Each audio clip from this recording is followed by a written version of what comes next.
to do a big musical like this, but we didn't have that.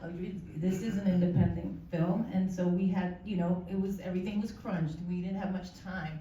I started months ahead once I knew that I was doing the movie, like doing the songs on my own, starting to dance in that style again, which I hadn't done for years, and it just was weeks and months of doing that before. I think I knew that I was doing the movie in December. In January, the minute the holidays were over, like January 1st, I started with the voice, and then from there, started with the dance, and then we started filming in March. Yeah. In March. So I had a couple months, but our proper rehearsals and learning the actual choreography was, weeks. Yeah. And it was challenging. It really was.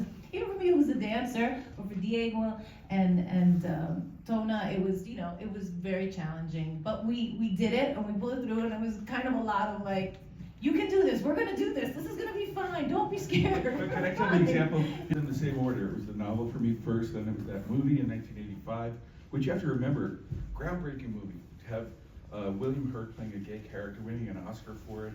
It was really, as a young gay man, it was a very, very influential movie. And then in 1993, seeing not once but several times the musical adaptation, which again, groundbreaking, not only, again, the gay relationship, but also the brutality of the prison by putting that into a musical, something that only Kander and Ebb and Harold Prince, would do. So it was all of that, right? But then I wrote the screenplay for Chicago, and it started immediately. I thought, God, this is even more deserving of being a movie because it exists in all the musical numbers exist in the world of movies. So I thought about that almost immediately, and then.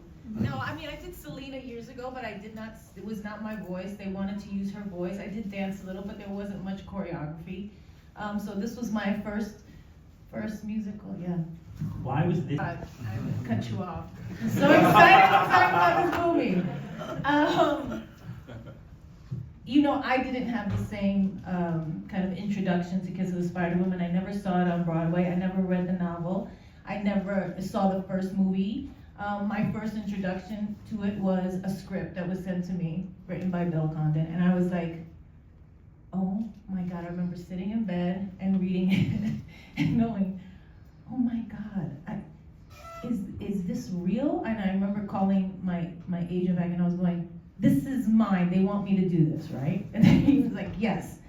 I never felt in my life that a part was, like I was born to play a part. Ever. I always felt like, okay, I can play this part, and I really felt that with this, and I was so moved by the story between Valentin and Molina in it, and I just felt it was so relevant today for this generation. Like he said, they kind of caught up. I was familiar with the IP. I did read the play in college, and I heard the music, but I wasn't. Well, as soon as I got the email and I read the script, something spiritual almost clicked, and I was like, I know this person, and I submitted my first tape. It was a She's a Woman song, and there's so many ways of doing a musical, right? You can do camp and you can do more serious, but my first take, it was good, but I was just so dissatisfied with it, and so I locked myself up in my office, and then I just kept going over it and over it and over it and over it, until I found the through line. And I think so much of my own identity had been stamped out of me, trying to mold myself into who I thought would be sellable in Hollywood as like a queer person.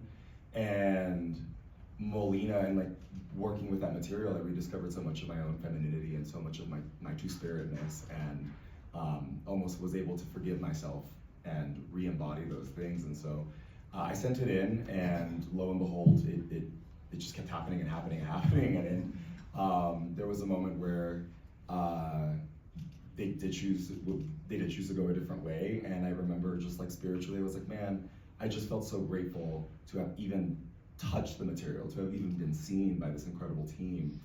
And I prayed and I said, I wish that this project does well, and I wish that whatever's meant to be is meant to be. And the next morning, I got an email from Bill Condon saying, I would love for you to come back in. And